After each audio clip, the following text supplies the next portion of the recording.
So two breaking news stories we're following tonight. The rhetoric really ramping up on this Independence Day Eve about the president's 4th of July celebration, and the DOJ saying they're trying to find a way to have a citizenship question on the 2020 census. Let's bring in Republican Congressman from Arizona, Andy Biggs. Congressman, great to have you. Good to be with you, Mike. Take a listen to Hawaii Senator Mazie Hirono, and I will ask you to respond. A show of military force, this is what he thinks is going to make him look strong. Quite the opposite. It makes him look, in my view, pretty pathetic and someone who has totally wrong priorities. The 4th of July is supposed to be a national holiday. He's making it not only political, but he's making it all about himself. It's the Trump show, folks. Congressman, what's your reaction?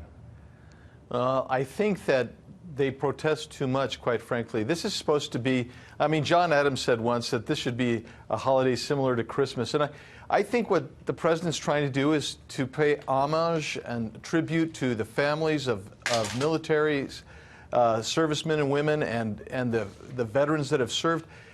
I just don't know what the big deal is, quite frankly. I mean, like the flyovers. How many ball games have you been to when there's a flyover? First game of a college football season, there might be a flyover, or the Super Bowl gets a flyover. I mean, this is not unusual in the history of our country, but because it's Donald Trump, it really, they're so inflamed by anything that the president does that even something that is fairly benign like this is going to ignite him and just create this a horrible backlash. Congressman, Politico is reporting there's a bit of a panic with White House officials and their allies expressing anxiety, worried they started preparations for the celebration too late. Have you heard any panic from your friends down at the White House? I haven't heard panic. I heard concerns that maybe they started too late, but they do expect a great crowd, and they do expect to deliver on a wonderful program tomorrow. So they were concerned that maybe they got a little bit late jump on it, but I do think that they're beyond the panic stage, and they're into the groove, and they're ready to go. Then there's the controversy over Nike pulling a July 4th themed shoe based on Betsy Ross's flag.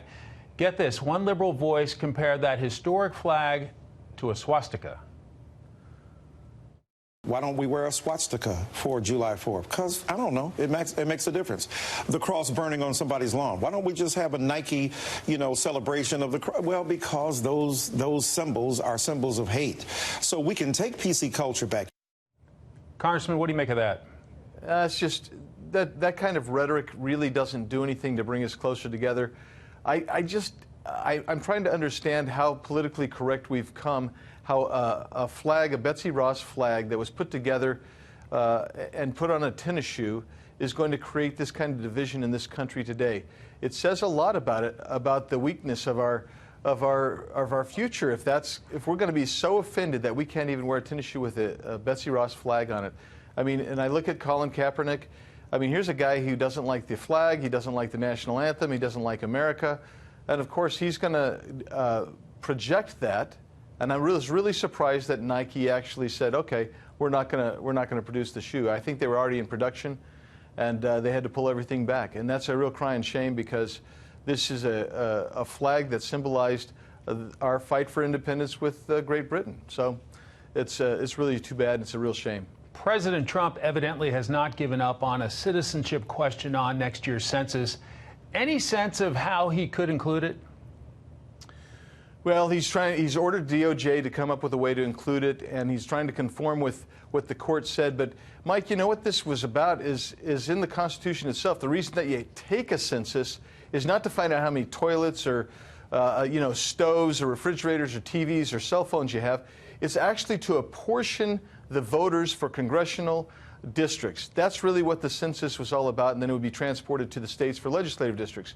If you're counting illegal aliens who are in this country, people who cannot vote because they're here illegally, right, you are actually watering down the votes of people who are here legally. So California gets a disproportionate number of congressional seats and electoral votes for the president than, say, Wisconsin, that has far fewer illegal aliens in their population. So it really is a fairness issue to get at the bottom of this, and I think they're really going to try and get this done.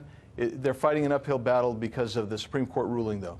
Congressman Andy Biggs of the great state of Arizona. See you back on the Hill after the break. Thanks, Mike. Appreciate it. Have a happy 4th. Thank you.